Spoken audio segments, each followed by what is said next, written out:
I keep thinking about what Section 8 was originally supposed to represent. It wasn't supposed to make anybody rich. It wasn't supposed to give people some luxurious lifestyle. It was supposed to do something much simpler. Help people afford a basic place to live. A roof, a bedroom, a kitchen, a place where you can close the door at night and know that, at least for the moment, you're safe. But even that basic level of stability feels harder and harder to reach. People talk about Section 8 like you can just walk into an office, fill out some paperwork, get a voucher, and find an apartment. That's not the reality for a lot of people. Some people spend years waiting for assistance. Some housing authorities have waiting lists that aren't always open. And getting a voucher doesn't necessarily mean the struggle is over. Then you have to find somewhere to live. That's where another problem begins. Rent has gone up dramatically in many parts of the country. Apartments that used to be considered affordable aren't affordable anymore. Landlords have expenses of their own. Housing markets have changed, and in some places, the number of apartments available at lower rents simply isn't keeping up with demand. So imagine finally getting housing assistance after waiting all that time, only to discover that finding a suitable apartment is another battle. That's what bothers me about the entire situation. We're talking about housing,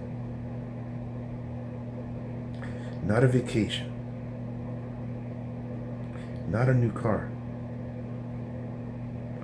not designer clothes. Housing. One of the most basic requirements of human life has become one of the biggest financial struggles in America. And the people depending on Section 8 are often exactly the people who have the least room for something to go wrong. When you're already living close to the edge financially, a few $100s can completely change your situation. Your rent goes up. Your electric bill goes up. Food costs more. Transportation costs more. Your paycheck doesn't stretch as far as it did before. Suddenly, you're making decisions that nobody should have to make. Do I pay the rent or the electric bill? Do I buy groceries or pay the phone bill? Do I refill my Metro card or save that money for something else? People love saying, just work more. But what happens when you're already working? What happens when the jobs available to you don't pay enough to cover the cost of living? What happens when you're elderly, disabled, raising children, or dealing with circumstances that make simply earning more money much easier said than done? That's why housing assistance exists in the first place. There has always been a gap between what some people earn and what housing costs. The problem is that in many communities, that gap has become enormous.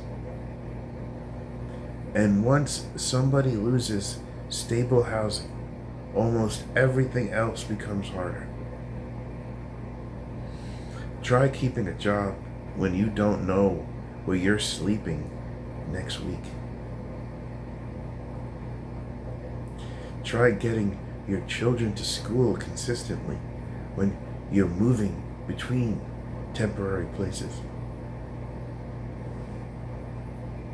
Try saving money when you're paying for motels. Try applying for jobs when your entire life is unstable. Housing isn't just another monthly expense. Housing is the foundation underneath everything else. That's why I don't understand why conversations about programs like Section 8 sometimes turn into arguments about whether people deserve assistance. I think we're asking the wrong question. The question should be, what kind of society do we want to live in? Because if somebody is working, struggling, elderly, disabled, raising a family, or simply going through a difficult period, I don't think homelessness should be waiting for them on the other side.